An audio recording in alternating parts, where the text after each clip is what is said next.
നീ ഇതിപ്പോ എവിടെ പോവാ? ഞാനൊന്ന് പുറത്തേക്ക് പോവാ. മോളെ ഈ രാത്രിയിലോ? അത് കിടന്നിട്ട് ഉറക്കം വരുന്നില്ല.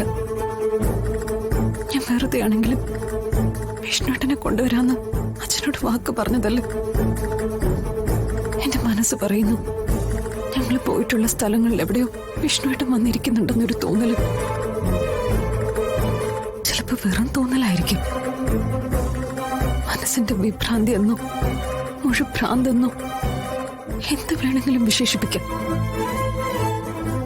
പക്ഷെ എന്റെ മനസ്സിനെ ഒന്ന് തൃപ്തിപ്പെടുത്താനായിട്ട് എനിക്ക് അവിടേക്ക് ഒന്ന് പോയേ പറ്റൂ. എനിക്കൊരു വിശ്വാസമാണ് ഈ നൈറ്റ് ഡ്രൈവിനിടയിൽ എനിക്ക് വിഷ്ണുട്ടനെ കാണാൻ പറ്റുമെന്ന്. അമ്മ എന്നെ തടയരുത്. ഇല്ല മോളെ, നിനക്ക് അങ്ങനെ ഒരു വിശ്വാസം ഉണ്ടെങ്കിൽ ഞാൻ നിന്നെ തടയില്ല. മോള് പോയിട്ട് വാ. മറ്റുള്ളവരെ നമുക്ക് പറഞ്ഞു ബോധ്യപ്പെടുത്താം. പക്ഷെ സ്വന്തം മനസ്സിനെ തൃപ്തിപ്പെടുത്താൻ സ്വയം ഇറങ്ങിത്തിരിക്കുക തന്നെ വേണം. ഇത് ചിലപ്പോ ആർക്കും ഭ്രാന്തായിട്ട് തോന്നുന്നൊരു കാര്യം. പക്ഷെ ഇതെനിക്കൊരു പ്രതീക്ഷയാ. അധികമായിട്ട് ആരെ സ്നേഹിച്ചാലും സമൂഹം അവരെ ഒരു കോമാളിയായിട്ടേ കാണും. അങ്ങനെ ഒരു കോമാളിയാ അമ്മ. ഇപ്പൊ അമ്മയുടെയും മകള്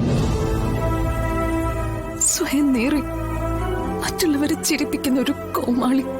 മോളെ, ഇല്ലെങ്കിൽ ഇങ്ങനൊരു പ്രവൃത്തി ആരെങ്കിലും ചെയ്യും?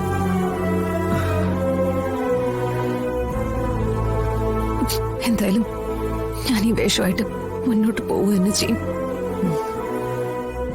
ചിരിക്കുന്നവർ ചിരിക്കട്ടെ, സഹതപിക്കുന്നവർ സഹതപിക്കട്ടെ.